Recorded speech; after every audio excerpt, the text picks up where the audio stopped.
गंगा जमुनी तहजीब एवं अदब के शहर लखनऊ में वर्षों से चली आ रही परंपरा एवं आस्था का निर्वहन करते हुए जश्न-ए-आज़ादी ट्रस्ट एवं उत्तर प्रदेश जिला मान्यता प्राप्त पत्रकार एसोसिएशन द्वारा रमजान उल मुबारक के पाक मौके पर हर वर्ष की भांति इस वर्ष भी रोजा इफ्तार का आयोजन किया गया।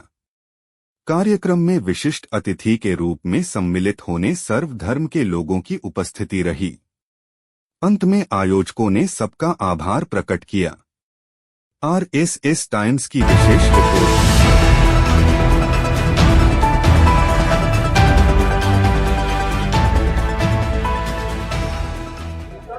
इस वक्त हम लोग उत्तर प्रदेश की राजधानी लखनऊ में रमजानुल मुकद्दस का पाक महीना जिस प्रकार से संपूर्ण राजधानी में अफ्तारियों की लहर चल रही है, सभी तंजीमें, सभी जितनी भी संस्थाएं हैं आमंत्रित कर रही हैं रोजदारों को कि आके वो रोजा अफ्तार में शामिल हो।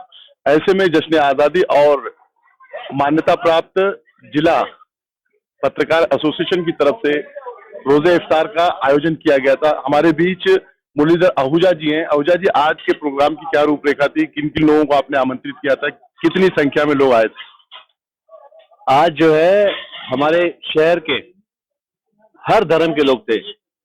ईसाइयों में थे, हमारे बिशप साहब आए थे, डिसोजा साहब, सरदारों में कई सरदार सिख समाज के प्रमुख आए थे, बुद्ध समाज से प्रमुख थे, सिंधी समाज से थे, पंजाबी समाज के थे, मुस्लिम तो था ही था यहाँ पे। तो सब ने आपस में मिलकर हम लोगों ने रोजे अफ्तार की पार्टी हम लोगों ने की। सब ने प्यार से, मोहब्बत से एक दूसरे के साथ मिलकर हम लोगों ने रोजा अफ्तार का कार्यक्रम किया और ईश्वर से दुआएं मांगी। सब ने दुआएं ये मांगी कि हमारा देश आपस में भाईचारा रह के देश की तरक्की में हम लोग सब मिलजुल कर काम करें और देश को बहुत ऊंचाइयों पर पहुंचाएं और आपस में बहुत प्यार मोहब्बत से रहें। आपकी संस्था जश्न आजादी और पत्रकार एसोसिएशन मिलके कर रही है। कितने पत्रकारों ने सहभाग लिया? यहाँ अनेकों थे पत्रकार, गिनती तो मैं नहीं बता सकता, लेकिन बहुत पत्रकार थे जिन्होंने सब साथ दिया। जिनके अध्यक्ष थे, सेक्रेटरी थे, जुबेर भाई हैं, जैसे वाहिद भाई हैं, कई लोग प्रमुख थे जहाँ पे। सबने आकर हमारे साथ सब मिलकर सब काम किया, सबने किया है। बीजेपी के पार्टी के थे सब, बीजेपी तो प्रमुख थे ही। हमारे माननीय राजनाथ जी के सुपुत्र नीरज भाई भी हमारे बीच में थे। उन्होंने भी आकर यहाँ सबको संबोधन किया, सबके साथ मिले। रोजा अफ्तार में उन्होंने सबका प्यार से सब उन्होंने अपना संबोधन किया। और कई प्रमुख शहर के दिवाकर त्रिपाठी थे। दो रोज बाद जो है ईद उल फित्र है, मुसलमानों का सबसे बड़ा त्योहार है ईद उल फित्र, वो है। उस पे आप जो है मुस्लिम लोगों को क्या अपील करेंगे? बस सबको यही कहेंगे भाई, प्यार से, मोहब्बत से हिंदू, मुस्लिम, सिख, ईसाई सब मिलके देश का त्योहार मनाएं। सबका त्योहार है ये। भाई ईद के दिन हम लोग, ये वाले हमारे कोई भाई जो गुजिया भी बांटते हैं, कुछ चॉकलेट भी करते हैं। कहते हैं ईद के दिन सब लोग हम लोग मिलजुल कर ईद मनाते हैं। खाली ईद में सोई नहीं होती है, उस दिन मतलब जो है गुजिया भी करते हैं और अपना घेवर भी खिलाते हैं। ईद मिलन, हाँ ईद मिलन पूरा सब समाज के मिलकर, सब खाने में भी हमारा सर्वधर्म दिखता है वहाँ पे।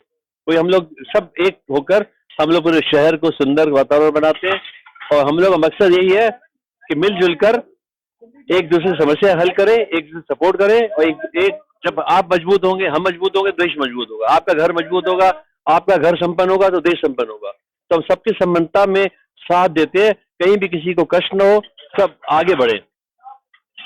वतन की राह में कांटे हजार होते हैं, जो चुनते जाते हैं वो होशियार होते हैं। ये हमारे बीच मुरलीधर आहूजा जी थे जो बता रहे थे जिस प्रकार से सभी सम्मानित लोगों को उन्होंने आमंत्रित किया। इनके आमंत्रण पे सभी लोग आए और काफी हर्षोल्लास से जो है रोजा अफ्तार और खास में दावत आम हुई। मैं सैयद गुलाम हुसैन, लखनऊ से आरएसएस टाइम्स के लिए। मेरा नाम निगत खान है। मैं महामंत्री हूँ बीजेपी की, इंटरनेशनल प्लेयर हूँ और कस्टम अधिकारी हूँ। हम लोग करीब 8-9 साल से कर रहे हैं। इसमें हर मजहब का आदमी आता है और बिल्कुल ऐसा लगता है गंगा जमुनी तहजीब का मुजाहरा है यहाँ पर। और यहाँ ऐसा लगता नहीं कि कोई हिंदू है, कोई मुसलमान है। सब एक साथ बैठ के खाना खाते हैं, एक साथ बैठ के रोजा खोलते हैं। कुछ हिंदू नमाज भी पढ़ते हैं साथ में खड़े होकर। अब वो पर्व कैसे करते हैं? खड़े हो जाते हैं, मगर ये अदब में, एहतराम में खड़े हो जाते हैं। और मैं सब अल्लाह से गुजारिश करूंगी कि इसी तरह हमारे मुल्क में भाईचारा बना रहे, इसी तरह रोजा अफ्तार होता रहे, इसी तरह भंडारे लगते रहे। जो भी लोग, चाहे हिंदू हो चाहे मुसलमान हो, उसका जो भी फंक्शंस हो उसमें सब लोग मिलके एक होके काम करें, भाईचारा लगे और हमारे हिंदुस्तान में तरक्की हो, और तरक्की के साथ साथ सबको रोजी रोटी मिले, सेहत मिले, तालीम मिले, वो बहुत जरूरी है। तालीम की कमी जो हिंदुस्तान में है वो अल्लाह पूरी करे ताकि आदमी अपने पैरों पर खड़ा हो जाए। और इस तरह के ऑर्गेनाइज प्रोग्राम हम लोग करते रहते हैं। कोई बाढ़ पीड़ित है उसकी मदद करते हैं, कोई परेशान है उसकी मदद करते हैं, रोजा अफ्तार कराते हैं, शायरी में शायरी करवाते हैं हमारी टीम, जश्न आज़ादी और अपना मानता प्रताप एसोसिएशन, ये सब लोग मिलके हम लोग करते हैं। मेरी एहसास ट्रस्ट है, मैं उसके थ्रू करती हूँ। और ये जितना भी आज ऑर्गेनाइज हुआ है इसमें हम लोग सब, हमारी टीम पूरी है। इसमें किसके किसके नाम ले, लेकिन पूरी टीम है, सबका योगदान है। और बिना योगदान के दुनिया में कोई काम नहीं हो सकता। प्यार मोहब्बत और सबके शिरकत बहुत जरूरी है। मैं दिल से दुआ करती हूँ आपके लिए भी, सबके लिए, कि अल्लाह सबको सेहत दे, सुकून दे, रोजी रोटी दे और बच्चों को तालीम हासिल कर दे। बहुत बहुत शुक्रिया आपको, थैंक यू वेरी मच। आप भारतीय जनता पार्टी को भी रिप्रेजेंट करती हैं, क्या लग रहा है कि मोदी जी ने कहा है 400 पार, तो उत्तर प्रदेश में क्या स्थिति है? देखिए ऐसा है, अभी कोई कहना ही है कि 400 पार या नहीं पार, ये तो देखिए जो उन्होंने किया वो तो बहुत कुछ किया है, आपको पता ही है।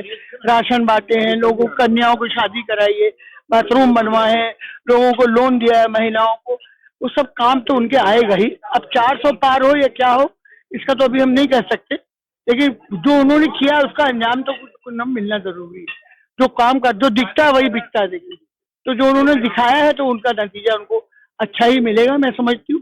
जो किया उन्होंने सबके लिए, सबका साथ, सबका विकास, सबका विश्वास, वो दिख रहा है। जी, आप एक प्रशासनिक अधिकारी थी, हाल ही में मदरसा बोर्ड के ऊपर जिस प्रकार से हाई कोर्ट ने जो है प्रतिबंध लगा दिया था, फिर सुप्रीम कोर्ट से उनको जो है रियायत मिली, तो उस संपूर्ण प्रकरण को आप कैसे देखती है?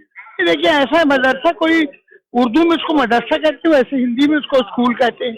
इंस्टीट्यूट ऑफ मतलब लैंग्वेज है, लैंग्वेज इंस्टीट्यूट है, तो उसमें कोई ऐसी बात नहीं है।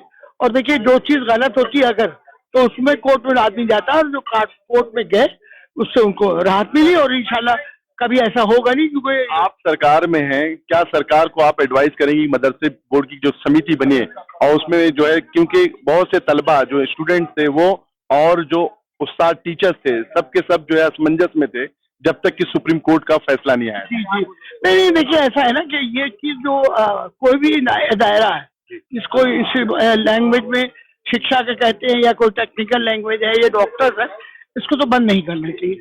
उससे कई लोगों के मुस्तकबिल जुड़े रहते हैं। जो भी हुआ, किन उसमें हालात में हुआ, इसको तो हम नहीं बता सकते हैं, लेकिन आप जब कोर्ट में गए सब लोग, तो उसका राहत उनको मिली और मिलना चाहिए। लोग हैं तो अपने बात को मनवाने के लिए, अपना नाम करने के लिए करते हैं, लेकिन नाम करने के लिए ये जरूरी नहीं है कि कोई आप गलत बयान दें। आप वो बयान दें जिससे सबको फायदा हो, ये होना चाहिए। मुल्क को फायदा हो, मुल्क तरक्की करे, मुल्क को दुनिया में नाम हो। जैसे मैंने खेला, इंडिया खेला, मैंने अपना इतना बड़ा अधिकारी रही, तो हिंदुस्तान का नाम रोशन किया ना मैंने। तो हिंदुस्तान में तो सभी रहते, तो हिंदुस्तान में जो भी आदमी काम करेगा वो जरूरी है कि उसका नाम रोशन करे अपने वतन का। और मुसलमान का तो आधा ईमान अपना वतन ही होता है, तो इसलिए वो जरूरी है कि आप जो कर रहे हैं वो क्यों कर रहे हैं और किसके लिए कर रहे हैं, क्यों ना करें। सबसे बड़ी रमजानुल मुकद्दस का पाक महीना, ऐसे में संपूर्ण राजधानी में अफ्तारियों का सिलसिला चल रहा है। हमारे बीच भारतीय जनता पार्टी अल्पसंख्यक मोर्चा के प्रमुख हैं उत्तर प्रदेश के, आइए इनसे पूछा जाए।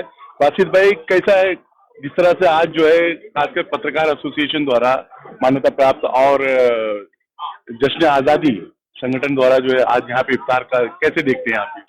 लेकिन जो प्यार मोहब्बत और सामाजिक सौहार्द, गंगा जमुनी तहजीब की पहचान खासतौर से अवध से है, और उस पहचान को जिंदा रखा हुआ है पत्रकार एसोसिएशन के द्वारा।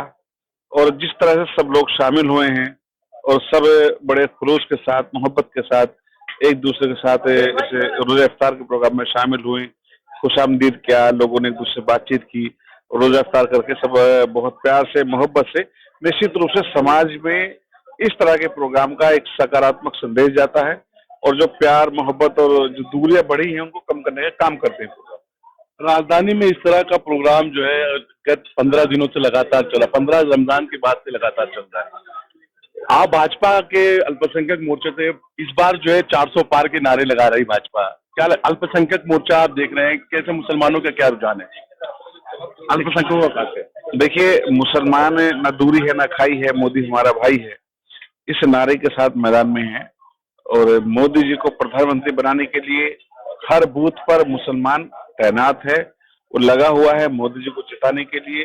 और माएं, बहनें, नौजवान, बुजुर्ग साथी सब मोदी जी की दुआ भी कर रहे हैं, कोशिश भी कर रहे हैं। आप लोग जो है पार्टी के वर्चस्व के लिए लगातार खासकर अल्पसंख्यक मोर्चा बहुत सक्रिय रहता है, लेकिन जब सीटों की बात आती है तो क्यों खासकर मुस्लिम समाज के लोगों को वंचित हो जाते हैं? भाजपा में आप उत्तर प्रदेश का ले लीजिए, आप देख रहे हैं कयादत करने वाला कौन? देखिए, कयादत करने वाले 4.5 करोड़ मुसलमान ऐसे हैं जिनको उत्तर प्रदेश के अंदर लाभार्थी बनाया है मोदी सरकार ने। और नेतृत्व की मैं बात कर रहा हूँ कि आपको जो है संसद में भेजने के लिए। देखिए, पिछली पार्टियां कुछ मुसलमानों को पद दे करके, सांसद बना के, मंत्री बना के उन मुसलमानों के लिए कोई योजना नहीं लाती थी, लेकिन ये सरकार पहली ऐसी सरकार है जो प्रतिनिधित्व दे या न दे, लेकिन हर गरीब मुसलमान का ख्याल रखती है, हर गरीब मुस्लिम महिला को अपनी बहन मानती है, उनके लिए कानून लाती है, उनके लिए घर बनाती है, उनके लिए उज्ज्वला योजना का इंतजाम करती है, राशन का इंतजाम करती है, सुरक्षा का माहौल बनाती है। तो मैं समझता हूं कि मेरे कुछ बनने न बनने या किसी मुसलमान के बनने न बनने का कोई मतलब नहीं है जब तक हमारा समाज सुरक्षित नहीं है। आज समाज की बात हो रही है, गरीब की बात है, गरीब कल्याण की बात हो रही है और लाभार्थियों की बात हो रही है। मदरसों के ऊपर जिस प्रकार से हाई कोर्ट ने रोक लगाई थी और सुप्रीम कोर्ट ने फिर जो है उसको बहाल कर दिया, इस पे आप क्या कहेंगे और राज्य सरकार की क्या भूमिका रहेगी? देखिए, राज्य सरकार की भूमिका इसमें अगर सकारात्मक ना होती तो ये हाई कोर्ट का जो फैसला सुप्रीम कोर्ट में शायद ना बदलता, क्योंकि सपा के द्वारा जिस तरह का कानून बनाया गया, जिस तरह का एक नियम के अनुसार मदरसों को चलाया गया, उसमें कहीं ना कहीं कमी है जिसको सरकार पूरा भी करेगी। और जो भाजपा सपा का बनाया हुआ कानून था इसे रद्द किया? नहीं, समाजवादी पार्टी जल्दी जल्दी में मुसलमानों को खुश करने के लिए जैसे घोषणा करती थी कि हम मुसलमानों को 18% आरक्षण देंगे, दिया नहीं दिया, वो तमाम इस तरह की घोषणा करते थे कि जिससे मुसलमान खुश हो जाएं। मदरसा बोर्ड 2004 में जब बना, 2004 में कहीं ना कहीं इसके जो दस्तावेज हैं या इसके जो नियम हैं उनमें कुछ कमी रही है, क्योंकि सुप्रीम कोर्ट ने हालांकि उसको अब जारी कर दिया है और पुराने कानून को जो रोक लगी थी उसको स्टे दे दिया है। और सरकार की भूमिका इसमें अहम है, सरकार मदरसा के शिक्षकों के बच्चों के साथ खड़ी है। मदरसा की बात का जो है तलबा के लिए आप क्या कहेंगे हमारे चैनल के माध्यम से, क्योंकि मदरसे के तलबा और जो उस्ताद हैं बड़ी आस रखे हैं सरकार से कि सरकार उनके हाथ में कुछ अच्छा बेहतर करेगी। सरकार लगातार मदरसों के बच्चे के लिए अच्छा कर रही है। सरकार AI यानी कि आर्टिफिशियल इंटेलिजेंस के द्वारा भी काम कर रही है।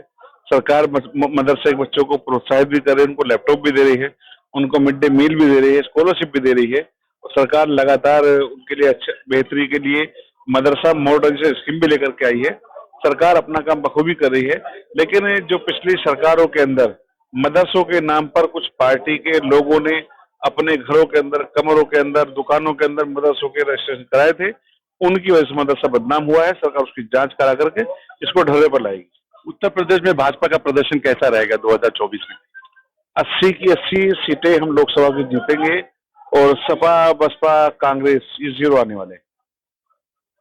ये हमारे बीच अल्पसंख्यक मोर्चा के प्रभारी खासकर जो है उत्तर प्रदेश के बासित अली थे, बड़ी बेबाकी से अपना पक्ष रख रहे थे और बता रहे थे कि भारतीय जनता पार्टी मुसलमानों के 4.5 करोड़ मुसलमानों के साथ है, जिन मुसलमानों को क़यादत की जरूरत नहीं है, जिनको अपलिफ्ट होने के लिए स्कीम्स की जरूरत थी, योजनाओं की जरूरत थी। सरकार जो है योजनाएं ला रही है, भले से नेतृत्व नहीं दे रही है लेकिन उनका भला कर रही है। मैं सैयद गुलाम हुसैन, लखनऊ से RSS।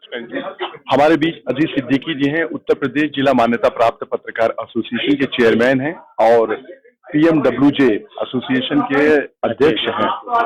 आइए इनसे पूछा जाए, आज जो है रोजा इफ्तार का जो आप लोगों ने आयोजन किया था जश्न आजादी संस्थान के साथ, कैसा रहा, रूपरेखा थोड़ा बताइए। बहुत अच्छा रहा और हर साल हम लोग इस कार्यक्रम करते हैं और आज तो बहुत ही शॉर्ट नोटिस पे इसको किया गया, क्योंकि करने का बिल्कुल हम लोग का इरादा नहीं था कि ये किया जाएगा, लेकिन ये कि कुछ ऐसा हुआ कि हम लोगों ने मतलब आनंद फानंद में प्रोग्राम बनाया और सबको व्हाट्सएप ही किया।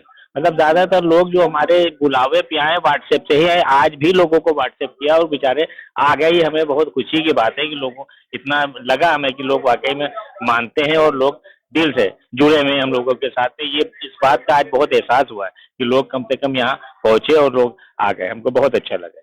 एसोसिएशन ने देखा है कि होली में भी बढ़ चढ़ के हिस्सा लेती हैं, भंडारे में भी लेते हैं, अवतार में भी आप लोग लेते हैं, तो किन किन लोगों को आपने खासकर इस प्रोग्राम के लिए आमंत्रित किया था? इस प्रोग्राम में हमने सभी धर्म के लोगों को किया था। इसमें सिख भाई को भी किया था, ईसाई भाई को भी किया था, सरदार को भी किया था और मुस्लिम तो आए थे। उसमें भी शिया भी थे और सुन्नी भी थे, दोनों मौलाना भी आए थे। और हर साल यही होता है, ऐसे ही हमारा भंडारा भी होता है। हम ऐसे में गरीब नवाज का लंगर भी करते हैं, हम होली मिलन भी करते हैं। हर तरह का हम लोगों का संगठन काम करता है और ये बिल्कुल बेदाग संगठन है। इस बात की हमें बहुत खुशी है कि हम लोगों के साथ में जो जुड़े हुए हैं वो सब के सब बेदाग हैं और अच्छे कामों में सब लगे रहे। हमारे चैनल के साथ जुड़ने के लिए सब्सक्राइब करें और बेल नोटिफिकेशन दबाना ना भूलें।